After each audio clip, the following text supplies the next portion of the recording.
Amrit noni pain oil, ನೋವಿಗೆ ವಿರಾಮ, ದೇಹಕ್ಕೆ ಆರಾಮ. ಈ ಡೆಂಘಿ ಹಾವಳಿಯ ನಡುವೆ ಹಾವೇರಿಯಲ್ಲಿ ಇಲಿ ಜ್ವರ ಪತ್ತೆಯಾಗಿದೆ. ಹಾವೇರಿಯಲ್ಲಿ 12 ವರ್ಷದ ಬಾಲಕನಿಗೆ ಇಲಿ ಜ್ವರ ಪತ್ತೆಯಾಗಿದೆ. ಹಾವೇರಿಯ ಜಿಲ್ಲಾ ಆಸ್ಪತ್ರೆಯಲ್ಲಿ ಬಾಲಕನಿಗೆ ಚಿಕಿತ್ಸೆ ಕೊಡಿಸಲಾಗ್ತಾ ಇದೆ. ಕಳೆದೊಂದು ವಾರದಿಂದ ಈ ಬಾಲಕ ಜ್ವರದಿಂದ ಬಳಲ್ತಾ ಇದ್ದ. ಆದರೆ ವೈದ್ಯರಿಗೂ ಕೂಡ ಸೋಜಿಗ ಆಗಿತ್ತು. ಯಾವ ಜ್ವರ ಇದು ನೋಡಿ, ಈ ಟೈಫಾಯ್ಡ್ ಆಗಿರ್ಬೋದು, ಮಲೇರಿಯಾ, ಅದ್ರ ಜೊತೆಗೆ ಡೆಂಘಿ ಎಲ್ಲ ಪತ್ತೆ ಹಚ್ಚಬಹುದು. ಆದರೆ ಇಲಿ ಜ್ವರ ಅಷ್ಟು ಸುಲಭಕ್ಕೆ ಕಾಣೋದಿಲ್ಲ. ನೀವು ಬ್ಲಡ್ ಟೆಸ್ಟನ್ನು ಮಾಡಿದ್ರೂ ಕೂಡ ಬ್ಲಡ್ ಟೆಸ್ಟ್ನಲ್ಲಿ ಇದು ಇಲಿ ಜ್ವರ ಅಂತ ಬರೋದಿಲ್ಲ. ಈ ಡೆಂಘಿ ಜ್ವರದ ನಡುವೆ ಹಾವೇರಿಯಲ್ಲಿ ಇಲಿ ಜ್ವರ ಪತ್ತೆಯಾಗಿದೆ. 12 ವರ್ಷದ ಬಾಲಕನಿಗೆ ಇಲಿ ಜ್ವರ ಪತ್ತೆಯಾಗಿರೋದು. ಹಾವೇರಿ ಜಿಲ್ಲಾ ಆಸ್ಪತ್ರೆಯ ವೈದ್ಯೆ ಭಾಗ್ಯ ಹೇಳಿಕೆ ಕೊಟ್ಟಿದ್ದಾರೆ. ಬಾಲಕನಿಗೆ ಇಲಿ ಜ್ವರ ಬಂದಿರೋದು ನಿನ್ನೆ ಗೊತ್ತಾಗಿದೆ. ಬಾಲಕನಿಗೆ ಸೂಕ್ತ ಚಿಕಿತ್ಸೆ ಕೊಡಿಸಲಾಗ್ತಾ ಇದೆ ಅಂತ ಹೇಳಿದ್ದಾರೆ. ಬಾಲಕನ ಆರೋಗ್ಯ ಸ್ಥಿರವಾಗಿದ್ದು ಚಿಕಿತ್ಸೆಗೆ ಸ್ಪಂದಿಸ್ತಾ ಇದ್ದಾನೆ ಅಂತ ಹೇಳಿದ್ದಾರೆ. ಒಂದು ಕಡೆಯಿಂದ ಡೆಂಘಿಯ ನಡುವೆ ಇಲಿ ಜ್ವರ ಕೂಡ. 12 ವರ್ಷದ ಬಾಲಕ, ಆ ಬಾಲಕನಲ್ಲಿ ಇಲಿ ಜ್ವರ ಪತ್ತೆಯಾಗಿದೆ. ಹಾವೇರಿ ಜಿಲ್ಲಾ ಆಸ್ಪತ್ರೆಯ ವೈದ್ಯೆ ಭಾಗ್ಯ ಹೇಳಿಕೆ ಕೊಟ್ಟಿದ್ದಾರೆ. ಹಾವೇರಿ ಜಿಲ್ಲಾ ಆಸ್ಪತ್ರೆಯ ವೈದ್ಯೆ ಭಾಗ್ಯ ಇಲಿ ಜ್ವರ ಇದೆ ಅನ್ನೋದನ್ನು ದೃಢಪಡಿಸಿದ್ದಾರೆ. ಬಾಲಕನಿಗೆ ಸೂಕ್ತ ಚಿಕಿತ್ಸೆ ಕೊಡಿಸಲಾಗ್ತಾ ಇದೆ, ನೀಡ್ತಾ ಇದ್ದೀವಿ ಅಂತ ಅವ್ರು ಹೇಳಿದ್ದಾರೆ. ಸೊ ನಾರ್ಮಲ್ ಆಗಿ ಡೆಂಗ್ಯೂಗೆ ಯಾವ ರೀತಿಯಾಗಿ ಸಿಂಪ್ಟಮ್ಸ್ ಇರುತ್ತೋ ಅದೇ ಥರದ ಸಿಂಪ್ಟಮ್ಸ್ ಇಲ್ಲೂ ಕೂಡ ಇರುತ್ತೆ. ಆದರೆ ಈ ಕಾಲು ನೋವು ಜೊತೆಗೆ ಈ ಜಾಯಿಂಟ್ಸ್ ಎಲ್ಲ ಇದಾವಲ್ಲ, ಅದರ ನೋವು ಇವೆಲ್ಲವೂ ಕೂಡ ಕಾಣಿಸ್ಕೊಳ್ಳುತ್ತೆ. ನಮ್ಮ ಪ್ರತಿನಿಧಿ ವೈದ್ಯರನ್ನ ಹಾಗೂ ರೋಗಿಗಳನ್ನು ಮಾತಾಡ್ತಿದ್ದಾರೆ, ಕೇಳ್ಕೊಂಬನ್ನಿ. ರಾಜ್ಯದಲ್ಲಿ ಡೆಂಗು ಜ್ವರದ ಹಾವಳಿ ಹೆಚ್ಚಾಗಿದೆ. ಅದರ ಬೆನ್ನಲ್ಲೇ ಇದೀಗ ಹಾವೇರಿ ಜಿಲ್ಲೆಯಲ್ಲಿ ಇಲಿ ಜ್ವರ ಕೂಡ ಕಾಣಿಸಿಕೊಂಡಿರುವಂತಹ ಜನರ ಆತಂಕಕ್ಕೆ ಕಾರಣ ಆಗಿದೆ. ಇದೀಗ ನಾವು ಹಾವೇರಿಯ ಜಿಲ್ಲಾಸ್ಪತ್ರೆಯಲ್ಲಿ ಕಳೆದ 8 ದಿನಗಳಿಂದಲೂ ಕೂಡ 12 ವರ್ಷದ ಬಾಲಕ ಈ ಒಂದು ಇಲಿ ಜ್ವರದಿಂದ ಬಳಲ್ತಾ ಇದ್ದ. ನಿನ್ನೆ ಆತನಿಗೆ ಇಲಿ ಜ್ವರ ಇರುವಂತದ್ದು ಗೊತ್ತಾಗಿರುವಂತ. ಹೀಗಾಗಿ ಅಂತಂದ್ರೆ ಹಾವೇರಿ ಜಿಲ್ಲಾಸ್ಪತ್ರೆಗೆ ಆತನಿಗೆ ಈಗ ಚಿಕಿತ್ಸೆಯನ್ನ ಕೊಡಲಾಗ್ತಾ ಇದೆ.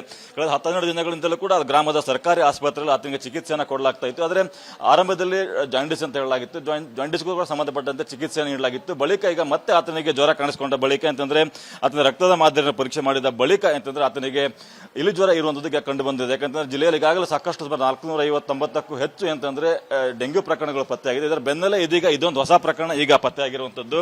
ಇಲಿ ಜ್ವರ ಬಂದಿದೆ. ಹಾಗಾಗಿ ಅಂತಂದ್ರೆ ಆ ಪ್ರಕರಣಕ್ಕೆ ಸಂಬಂಧಪಟ್ಟಂತೆ ಆತನ ತಾಯಿ ಕುಟುಂಬದವರ ಜೊತೆಗೆ ಅಂತಂದ್ರೆ ನಿಮ್ಗೆ ಯಾವಾಗ ಗೊತ್ತಾಯ್ತು ಇಲಿ ಜ್ವರ ಅಂತಂದ್ರೆ ನಮ್ಮೂರ ಇಲ್ಲಿ ಜಿಲ್ಲಾಸ್ಪತ್ರೆಯವರು ನಮ್ಮೂರು ಸರ್ಕಾರ ದವಾಖಾನೆಗೆ ಹೇಳಿದ್ರಿ ಇಲಿ ಜ್ವರ ಅಂತಂದು. ಅವರು ನಮಗೆ ಫೋನ್ ಮಾಡಿ ಬಂದು ಚೆಕ್ ಮಾಡ್ಸ್ಕೊಂಡು ಇವ್ ಸುಸ್ತಿರೋದಕ್ಕೆ ಚೆಕ್ ಮಾಡಿದ್ರಿ. ಒಳ್ಳೆ ಇಲ್ಲೇ ಬಂದು ಅಡ್ಮಿಟ್ ಮಾಡಿದ್ರು ಅವರು. ಎಷ್ಟು ದಿನ ಆಗಿತ್ತು ಜ್ವರ ಬಂದು? ಮುಂಚೆ ಟ್ರೀಟ್ಮೆಂಟ್ ತಗೋತಾ ಇದ್ರಿ? ಜ್ವರ ರೀ 15 ದಿನ ಆಗಿತ್ರಿ. 2 ದಿನಕ್ಕೆ ಬಂದೈತ್ರಿ. ಹಂಗ ಚೆಕ್ ಮಾಡ್ಸ್ಕೊಂತಾನೆ ಅದೇವ್ರಿ. ಇಲ್ಲಿ ಮತ್ತೆ 2ನೇ ತಾರೀಕು 3ನೇ ತಾರೀಕು ಇಲ್ಲೇ ಬಂದು ಅಡ್ಮಿಟ್ ಆಗಿದ್ರಿ. ಆರಾಮಾಗೈತಿ ಹೋಗ್ರಂದು ಆರಾಮಾಗಿದ್ರಿ. ಮತ್ತೆ ನಿನ್ನೆ ಸುಸ್ತಾಗ್ಯದ ಮತ್ತೆ ಬಂದು ಅಡ್ಮಿಟ್ ಆಗ್ಯಾವ್ರಿ. 8 ದಿನಗಳಿಂದಲೂ ಕೂಡ ಈ ಬಾಲಕ ಜ್ವರದಿಂದ ಬಳಲ್ತಾ ಇದೆ. ಬಗ್ಗೆ ಮಾತಾಡ್ಲಿಕ್ಕೆ ಜೊತೆಗೆ ವೈದ್ಯರಿದ್ದಾರೆ. ಈಗ ಸದ್ಯಕ್ಕೆ ಬಾಲಕನ ಪರಿಸ್ಥಿತಿ ಆಗಿದೆ ಆರೋಗ್ಯ? ಇವಾಗ ಸದ್ಯಕ್ಕೆ ಚೆನ್ನಾಗಿದ್ದಾನೆ. ವೈಟಲ್ಸ್ ಎಲ್ಲ ಸ್ಟೇಬಲ್ ಇದೆ. ನಾವು ನಿನ್ನೆಯಿಂದ ಟ್ರೀಟ್ಮೆಂಟ್ ಸ್ಟಾರ್ಟ್ ಮಾಡಿದ್ವಿ. ಟ್ರೀಟ್ಮೆಂಟಿಗೆ ರೆಸ್ಪಾಂಡ್ ಆಗ್ತಿದ್ದಾನೆ. ನೋಡಬೇಕು ಮತ್ತೆ ಏನಾಗುತ್ತೆ ಅಂತ ಹೇಳ್ಬಿಟ್ಟು. ಯಾವಾಗ ಗೊತ್ತಾಯ್ತು ಮೇಡಮ್ ಇಲ್ಲಿ ಜ್ವರ ಬಂದು ಅಡ್ಮಿಟ್ ಆಗಿರೋದು ಪೇಷಂಟ್? ನಿನ್ನೆ ಮಧ್ಯಾಹ್ನ ಬಂದು ಅಡ್ಮಿಟ್ ಆಗಿರೋದು.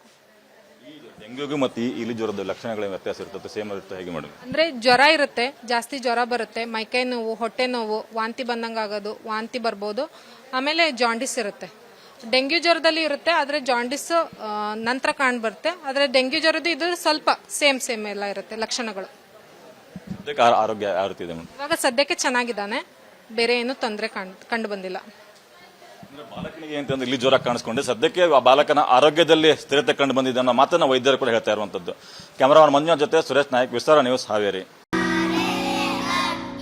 ನಾವು ಸಲಹಿದ ಕೈಗಳು ನಮ್ಮ ನೋವಿಗೆ ಸ್ಪಂದಿಸಿದಾಗ ಆಗುವ ಸಂತೋಷ. ಅಮೃತ್ ನೋನಿ ಪೇನ್ ಆಯಿಲ್, ನೋವಿಗೆ ವಿರಾಮ, ದೇಹಕ್ಕೆ ಆರಾಮ. ರಾಜ್ಯದಲ್ಲಿ ಡೆಂಗು ಜ್ವರದ ಹಾವಳಿ ಹೆಚ್ಚಾಗಿದೆ. ಅದರ ಬೆನ್ನಲ್ಲೇ ಇದೀಗ ಹಾವೇರಿ ಜಿಲ್ಲೆಯಲ್ಲಿ ಇಲಿ ಜ್ವರ ಕೂಡ ಕಾಣಿಸಿಕೊಂಡಿರುವಂತಹ ಜನರ ಆತಂಕಕ್ಕೆ ಕಾರಣ ಆಗಿದೆ. ಇದೀಗ ನಾವು ಹಾವೇರಿಯ ಜಿಲ್ಲಾಸ್ಪತ್ರೆಯಲ್ಲಿ ಕಳೆದ 8 ದಿನಗಳಿಂದಲೂ ಕೂಡ 12 ವರ್ಷದ ಬಾಲಕ ಈ ಒಂದು ಇಲಿ ಜ್ವರದಿಂದ ಬಳಲ್ತಾ ಇದ್ದ. ನಿನ್ನೆ ಆತನಿಗೆ ಇಲಿ ಜ್ವರ ಇರುವಂತದ್ದು ಗೊತ್ತಾಗಿರುವಂತ. ಹೀಗಾಗಿ ಅಂತಂದ್ರೆ ಹಾವೇರಿ ಜಿಲ್ಲಾಸ್ಪತ್ರೆಗೆ ಆತನಿಗೆ ಈಗ ಚಿಕಿತ್ಸೆಯನ್ನ ಕೊಡಲಾಗ್ತಾ ಇದೆ. ಕಳೆದ 12 ದಿನಗಳಿಂದಲೂ ಕೂಡ ಗ್ರಾಮದ ಸರ್ಕಾರಿ ಆಸ್ಪತ್ರೆಯಲ್ಲಿ ಆತನಿಗೆ ಚಿಕಿತ್ಸೆಯನ್ನ ಕೊಡಲಾಗ್ತಾ ಇತ್ತು. ಆದರೆ ಆರಂಭದಲ್ಲಿ ಜಾಂಡಿಸ್ ಅಂತ ಹೇಳಲಾಗಿತ್ತು. ಜಾಂಡಿಸ್ಗೂ ಕೂಡ ಸಂಬಂಧಪಟ್ಟಂತೆ ಚಿಕಿತ್ಸೆ ನೀಡಲಾಗಿತ್ತು. ಬಳಿಕ ಈಗ ಮತ್ತೆ ಆತನಿಗೆ ಜ್ವರ ಕಾಣಿಸಿಕೊಂಡ ಬಳಿಕ ಅಂತಂದ್ರೆ ಆತನ ರಕ್ತದ ಮಾದರಿಯನ್ನು ಪರೀಕ್ಷೆ ಮಾಡಿದ ಬಳಿಕ ಅಂತಂದ್ರೆ ಆತನಿಗೆ ಇಲಿ ಜ್ವರ ಇರುವಂತದ್ದು ಕಂಡು ಬಂದಿದೆ. ಯಾಕಂತಂದ್ರೆ ಜಿಲ್ಲೆಯಲ್ಲಿ ಈಗಾಗಲೇ ಸಾಕಷ್ಟು 459ಕ್ಕೂ ಹೆಚ್ಚು ಅಂತಂದ್ರೆ ಡೆಂಗ್ಯೂ ಪ್ರಕರಣಗಳು ಪತ್ತೆಯಾಗಿದೆ. ಇದರ ಬೆನ್ನಲ್ಲೇ ಇದೀಗ ಇದೊಂದು ಹೊಸ ಪ್ರಕರಣ ಈಗ ಪತ್ತೆಯಾಗಿರುವಂತದ್ದು.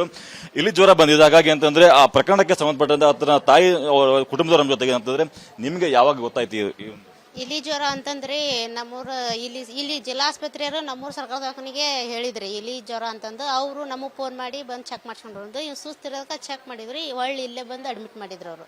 ಎಷ್ಟು ದಿನ ಆಗಿತ್ತು ಜ್ವರ ಬಂದು? ಮುಂಚೆ ಟ್ರೀಟ್ಮೆಂಟ್ ತಗೋತಾ ಇದ್ರಿ? ಜ್ವರ ರೀ 15 ದಿನ ಆಗಿತ್ರಿ. 2 ದಿನಕ್ಕೆ ಬಂದೈತ್ರಿ. ಹಂಗ ಚೆಕ್ ಮಾಡ್ಸ್ಕೊಂತಾನ ಅದೇವ್ರಿ. ಇಲ್ಲಿ ಮತ್ತೆ 2ನೇ ತಾರೀಕು 3ನೇ ತಾರೀಕು ಇಲ್ಲೇ ಬಂದು ಅಡ್ಮಿಟ್ ಆಗಿದ್ರಿ. ಆರಾಮಾಗೈತಿ ಹೋಗ್ರಂದು ಆರಾಮಾಗಿದ್ರಿ. ಮತ್ತೆ ನಿನ್ನೆ ಸುಸ್ತಾಗ್ಯದ ಮತ್ತೆ ಬಂದು ಅಡ್ಮಿಟ್ ಆಗ್ಯಾವ್ರಿ. ಕಳೆದ 8-10 ದಿನಗಳಿಂದಲೂ ಕೂಡ ಈ ಬಾಲಕ ಜ್ವರದಿಂದ ಬಳಲ್ತಾ ಇದ್ರ ಬಗ್ಗೆ ಮಾತಾಡ್ಲಿಕ್ಕೆ ಜೊತೆಗೆ ವೈದ್ಯರಿದ್ದಾರೆ. ಈಗ ಸದ್ಯಕ್ಕೆ ಬಾಲಕನ ಪರಿಸ್ಥಿತಿ ಆಗಿದೆ ಆರೋಗ್ಯ? ಇವಾಗ ಸದ್ಯಕ್ಕೆ ಚೆನ್ನಾಗಿದ್ದಾನೆ, ವೈಟಲ್ಸ್ ಎಲ್ಲ ಸ್ಟೇಬಲ್ ಇದೆ. ನಾವು ನಿನ್ನೆಯಿಂದ ಟ್ರೀಟ್ಮೆಂಟ್ ಸ್ಟಾರ್ಟ್ ಮಾಡಿದ್ವಿ. ಟ್ರೀಟ್ಮೆಂಟಿಗೆ ರೆಸ್ಪಾಂಡ್ ಆಗ್ತಿದ್ದಾನೆ. ನೋಡಬೇಕು ಮತ್ತೆ ಏನಾಗುತ್ತೆ ಅಂತ ಹೇಳ್ಬಿಟ್ಟು. ಯಾವಾಗ ಗೊತ್ತಾಯ್ತು ಮೇಡಮ್ ಇಲ್ಲಿ ಜ್ವರ ಬಂದು ಅಡ್ಮಿಟ್ ಆಗಿರೋದು ಪೇಷಂಟ್? ನಿನ್ನೆ ಮಧ್ಯಾಹ್ನ ಬಂದು ಅಡ್ಮಿಟ್ ಆಗಿರೋದು. ಡೆಂಗ್ಯೂಗೂ ಮತ್ತು ಇಲಿ ಜ್ವರದ ಲಕ್ಷಣಗಳ ವ್ಯತ್ಯಾಸ ಇರ್ತದೆ, ಸೇಮ್ ಇರುತ್ತೆ ಹೇಗೆ ಮೇಡಮ್? ಅಂದ್ರೆ ಜ್ವರ ಇರುತ್ತೆ, ಜಾಸ್ತಿ ಜ್ವರ ಬರುತ್ತೆ, ಮೈಕೈ ನೋವು, ಹೊಟ್ಟೆ ನೋವು, ವಾಂತಿ ಬಂದಂಗೆ ಆಗೋದು, ವಾಂತಿ ಬರ್ಬೋದು. ಆಮೇಲೆ ಜಾಂಡಿಸ್ ಇರುತ್ತೆ. ಡೆಂಗ್ಯೂ ಜ್ವರದಲ್ಲಿ ಇರುತ್ತೆ, ಆದರೆ ಜಾಂಡಿಸ್ ನಂತರ ಕಾಣ್ಬರುತ್ತೆ. ಆದರೆ ಡೆಂಗ್ಯೂ ಜ್ವರದ್ದು ಇದು ಸ್ವಲ್ಪ ಸೇಮ್ ಎಲ್ಲ ಇರುತ್ತೆ ಲಕ್ಷಣಗಳು. ಆರೋಗ್ಯ ಯಾವ ರೀತಿ ಇದೆ ಮೇಡಮ್? ಇವಾಗ ಸದ್ಯಕ್ಕೆ ಚೆನ್ನಾಗಿದ್ದಾನೆ, ಬೇರೆ ಏನು ತೊಂದರೆ ಕಂಡು ಬಂದಿಲ್ಲ. ಬಾಲಕನಿಗೆ ಅಂತಂದ್ರೆ ಇಲ್ಲಿ ಜ್ವರ ಕಾಣಿಸ್ಕೊಂಡೆ ಸದ್ಯಕ್ಕೆ ಆ ಬಾಲಕನ ಆರೋಗ್ಯದಲ್ಲಿ ಸ್ಥಿರತೆ ಕಂಡು ಬಂದಿದೆ ಅನ್ನೋ ಮಾತನ್ನ ವೈದ್ಯರು ಕೂಡ ಹೇಳ್ತಾ ಇರುವಂತದ್ದು. ಕ್ಯಾಮರಾಮನ್ ಮಂಜುನಾಥ್ ಜೊತೆ ಸುರೇಶ್ ನಾಯಕ್, ವಿಸ್ತಾರ ನ್ಯೂಸ್, ಹಾವೇರಿ. ಅನುಕ್ಷಣದ ಸುದ್ದಿಗಳಿಗಾಗಿ ವಿಸ್ತಾರ ನ್ಯೂಸ್ ಯೂಟ್ಯೂಬ್ ಚಾನೆಲ್ ಸಬ್ಸ್ಕ್ರೈಬ್ ಮಾಡಿ. ಹೊಸ ಸುದ್ದಿಗಳ ನೋಟಿಫಿಕೇಶನ್ಗಾಗಿ ಬೆಲ್ ಐಕಾನ್ ಕ್ಲಿಕ್ ಮಾಡಿ. ಲೇಟೆಸ್ಟ್ ಅಪ್ಡೇಟ್ಸ್ಗಾಗಿ www.vistaranews.com ವೆಬ್ಸೈಟ್ಗೆ ವಿಸಿಟ್ ಮಾಡಿ. ಅಂಗೈಯಲ್ಲೇ ಜಗತ್ತಿನ ಸುದ್ದಿ ತಿಳಿಯಲು ವಿಸ್ತಾರ ನ್ಯೂಸ್ ಕನ್ನಡ ಆಪ್ ಡೌನ್ಲೋಡ್ ಮಾಡಿ.